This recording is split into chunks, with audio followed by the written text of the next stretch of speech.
Welcome back, everyone. Today we're diving into a case that one of you sent in. It's about Heriberto Seda. He's also known as the New York Zodiac. Oh, yeah, this one, it's pretty intense. It is, I have to admit, going through all the material, I got a little creeped out. I mean, we've talked about the Zodiac Killer before, Right. but to think that someone was actively trying to, like, copycat those crimes here in New York in the 90s, it's chilling. Yeah, it definitely gets under your skin. For sure.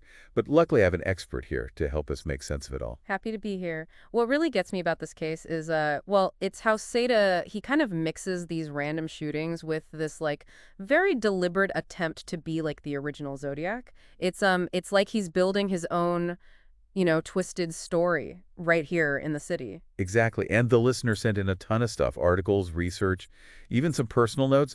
And honestly, the more I read, the more questions I had. Oh, I bet. Like, how did he pick his victims? What was the motivation behind it all? And maybe even creepier, how did he stay hidden for so long?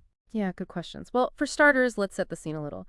So it's New York City between 1990 and 1993. The city's already, on edge, and then you have these shootings start popping up. Right. And to make it even worse, after each one, Seda doesn't just disappear, he sends these letters to the police, to the media, just like, the Zodiac did. And these weren't just like angry rants or anything. These letters were full of like codes and threats. Almost like he was, I don't know, playing some kind of dark game. Right. He even had a symbol, pretty much identical to the Zodiac's, that he used to sign off with. So did the police ever figure out what those codes meant? Oh, they did. It's a pretty wild story, actually. Oh. Yeah, so it was this journalist, Kieran Crowley, from the New York Post, who cracked them. Well, him and his father-in-law had experience with, wartime codes and stuff. Wow. And turns out, Seda was using international maritime signal flags to hide his messages. Imagine that. That's insane. Like something out of a movie. Right. But this whole Zodiac connection, it goes even deeper, right? Because didn't Seda say he was choosing victims based on their Zodiac signs? Oh, absolutely. He was obsessed with astrology, thought it, totally controlled his actions. And it wasn't just the victim signs either. What do you mean? He would plan the attacks around specific, astrological alignments. He believed the stars were, guiding him. So wait, hold on. Are you telling me the police in New York City in the 1990s were consulting an astronomer to try and predict where this guy might strike next? It sounds crazy, right? But they were desperate. And what's really creepy is some of the astronomers' predictions were actually accurate. That's just wild. Yeah. Okay, let's switch gear for a second. Let's talk about Seda's weapon. Now, this is where things get interesting. He used a homemade zip gun. A zip gun, yeah. So for those who don't know, what exactly is a zip gun, and why would he choose something like that? Well, a zip gun is basically the most basic firearm you can imagine. And Seda, he wasn't a gun nut or anything. He wasn't trying to make a statement with some powerful weapon. The zip gun had a specific purpose. So why use it? Was it just easier to get? Easier to get, and more importantly, way harder to trace. He actually talked about this in his letters. Ooh. Yeah. The lack of rifling in the barrel, it meant the bullets couldn't be traced back to him easily. It was all calculated, to stay anonymous, stay off the grid. And did it work? For a while, yeah. But there's a twist here. In 1994, Seda got arrested for possessing a zip gun. Wait, what? So close yet so far. Right. But get this, the zip gun was broken. Didn't work. And his lawyer got the charges dropped. His record was sealed. So he walked away. And his record was wiped clean. Talk about lucky. Total luck. But here's the thing. Who was this guy, really, behind the mask? What was his life like before all this Zodiac stuff started? Yeah, who was Heriberto Seda? On the surface, he was a 26-year-old high school dropout, living with his mom and half-sister in Brooklyn. Okay. Pretty normal. Yeah, he wasn't some, career criminal, not constantly in and out of jail. But there had to be some signs, right? Something pointing to the darkness underneath. I mean, there had to be something, right? Oh, there were definitely things. For instance, he got kicked out of high school for bringing a starting pistol to school, and then he refused to go to the counseling sessions they made him do to come back. Really? Yeah, he struggled to keep a job, ended up stealing coins from payphones, vending machines. Small stuff, but maybe a sign, Maybe. What about his family? How was his relationship with them? Well, his half-sister, Gladys Reyes, later said that he was abusive towards her, mentally and physically. Really disturbing stuff. And it's actually super important later because it's what leads to his downfall. Hold on, are you serious? A family fight brings down the New York Zodiac? It's crazy, right? It just shows you how even the most elaborate plans can be messed up by, just regular human drama. Okay, I am hooked. You have to tell me everything. All right, so picture this. It's June 1996. Seda gets into this huge fight with Gladys, and her boyfriend, it gets out of hand, and he ends up threatening them with a weapon. Gladys, she's terrified, manages to get away, runs to a neighbor's, calls the cops. So this was the domestic dispute takes down the New York Zodiac. It's kind of hard to believe something so, like, normal could end a case like this. Yeah, it's wild. It just shows you, right, the best laid plans. All it takes is a little human messiness. So the police get there, and it turns into this huge standoff with Seda. Hours go by before he finally gives up. But at this point, the police still don't know they have the Zodiac copycat, right? I mean, it seems like a totally random arrest. Yeah, totally random. It was pure luck. They arrest him for assaulting his sister, but then they're processing him, doing the paperwork and all, and they see something weird about his handwritten statement, this tiny detail, but it changes everything. Oh, man, now I'm on the edge of my seat. What was it? Remember that symbol, the one Seda used in his letters, almost identical to the Zodiac's? Well, he put that same symbol at the end of his statement to the police, like he could have helped himself, had to leave his mark. Wow, what a dumb move. I guess even criminal masterminds slip up sometimes. Talk about shooting yourself in the foot. It was a huge break for the investigators, though. They already knew the symbol, so this little thing, it sets off alarm bells.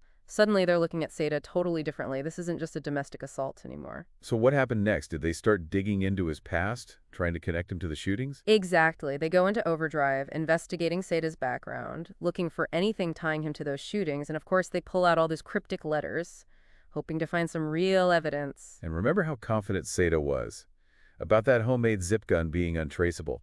Did the police manage to link him to the shootings, even with all his efforts to stay hidden? That's where it gets really interesting. Seda's confidence, it was misplaced.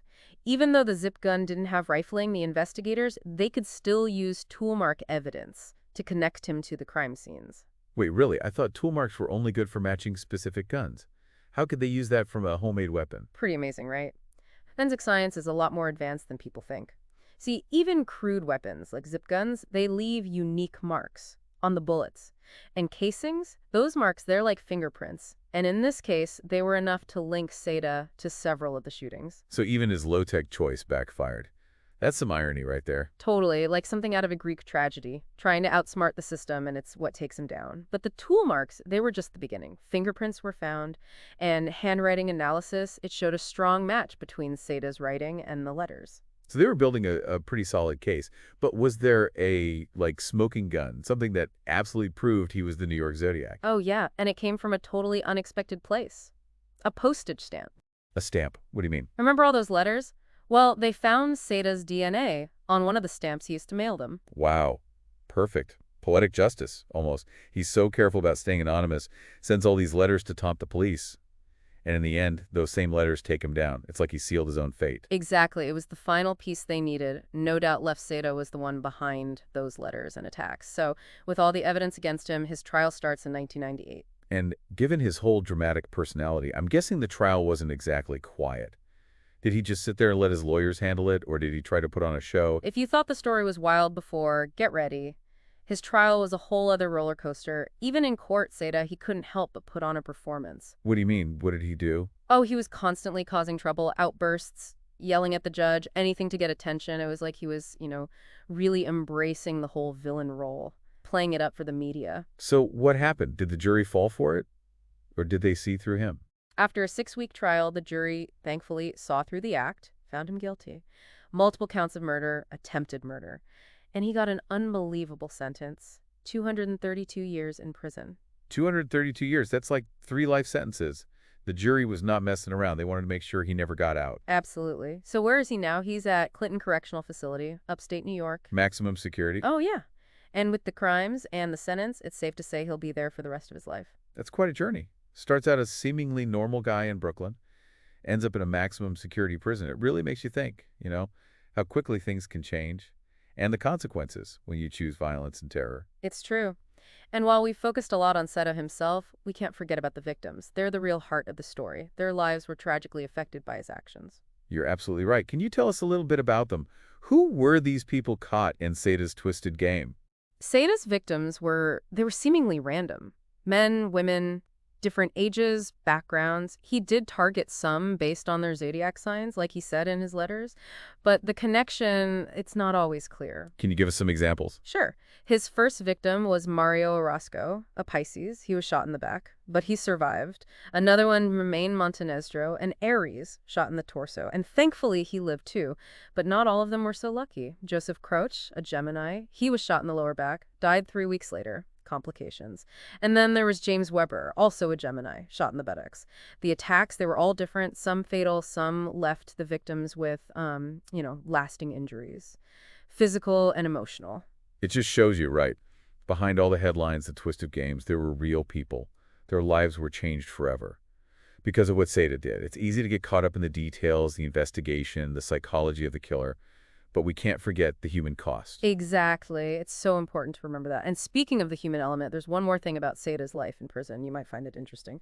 Oh, I'm all ears. So while he's been in prison, Seda started a relationship with Cynthia China Blast, a transgender woman who's also serving time for murder. Wow, a prison romance. In the middle of all this darkness, I wasn't expecting that. Strange to think about, this guy who modeled himself after a serial killer, finding love in such an unlikely place. Yeah, pretty unexpected, but I think it just shows you, right? Human nature is complicated. We can connect with each other, even in the darkest, most restricted places. It also makes you wonder about Seda. Was this Zodiac persona all an act? Was it just about fame? Or was there more to it, something deeper? This is where it gets really fascinating, right? We've learned so much about Seda. The crimes, the capture, the trial. But he's still a mystery in a lot of ways. This relationship, it just adds another layer to the puzzle. You're right. There are still so many unanswered questions. What made him pick the Zodiac Killer? Was it the fame? Some messed up kind of hero worship? Or was it something more, some psychological need to connect with this figure of fear and power? It's a scary thought that maybe part of it was to create the same terror, the same uncertainty that San Francisco felt all those years ago. He wanted to be the boogeyman, the symbol of fear here in New York City. But I think it's important to remember, despite all that, he was just a man, capable of doing terrible things, but also, as his relationship shows, capable of surprising moments of, humanity. I agree. And while we might never really understand why he did it, exploring his story, asking these questions, it can help us understand the nature of evil and the fact that humans can be both good and bad. This deep dive has been insane. Codes, astrology, a homemade sip gun, a family fight, a prison romance. It's like a movie, not real life. It's been quite the journey, yeah, and I think it shows how resilient people are, that even with all this darkness, there are people dedicated to solving these crimes, bringing justice to the victims. Definitely. This case might be closed, but it still has an impact on the victims, their families, everyone who was captivated by Seda's story. It reminds us that even in a big city like New York, evil can hide anywhere, and ordinary people can have dark secrets. But it also shows us that people will fight for justice, and that the human spirit is strong. It's funny, we've talked about this case for a while now, and I still keep coming back to this question. Why the Zodiac Killer? What was it about that case, specifically, that made Seda want to, copy it? Yeah, it's the big question, isn't it? And I don't think there's an easy answer. Was it the fame? Did he want the attention that came with the Zodiac name? Was it, I don't know, some messed up hero worship thing? Or was there something more going on, something deeper, maybe psychological? I remember reading in one of the articles, I think it was one you sent actually, that some experts think Seda was drawn to the Zodiac case because it was never solved, officially. Maybe he saw it as a challenge, to prove he was smarter, more elusive than the original. Yeah, that's definitely a theory. And it makes sense. I mean, the Zodiac case has always been the big mystery. And there's something about unsolved crimes, like a puzzle no one can figure out. Maybe Seda thought he could be the one to solve it, or at least to do it better. It's a creepy thought, but it kind of fits, right? Seda was smart. He made those codes, planned his attacks, avoided getting caught for years. Part of me wonders if he was almost bummed when they finally arrested him. Like the game ended too soon. That's an interesting idea. It's possible that the thrill of it all, the challenge of outsmarting everyone, that was as important as the crimes themselves. And then there's the whole astrology thing, too. Both the Zodiac and Seda were obsessed with it. Maybe there was something about that belief system that, I don't know, appealed to them, fed into their need for control or a sense of being, more important than they were. It's true. You can't ignore the astrology connection. It wasn't just some random thing for Seda. It was a huge part of how he saw the world, how he saw himself in the world, like he was chosen, to do these things. Yeah, exactly. And that's what makes this case so fascinating and so disturbing. It's not just the violence, it's the why behind it, the messed up logic that leads someone to do something like this. This whole deep dive has been a wild ride, I gotta say. We've gone through so much, the crimes, the investigation, the trial, and now trying to figure out what was going on in Seda's head. It's been intense. It has been a lot. And I think we need to remember, the seriousness of it. This case had a real impact on the victims, their You're families. right, we can't let Seda's games and his obsession with the Zodiac take away from that. The human cost. There are real people behind every headline, every piece of evidence. Their lives were changed forever because of his violence. That's so important to remember. And for anyone listening who wants to learn more, especially about the victims, there's a great book by Kieran Crowley called Sleep My Little Dead.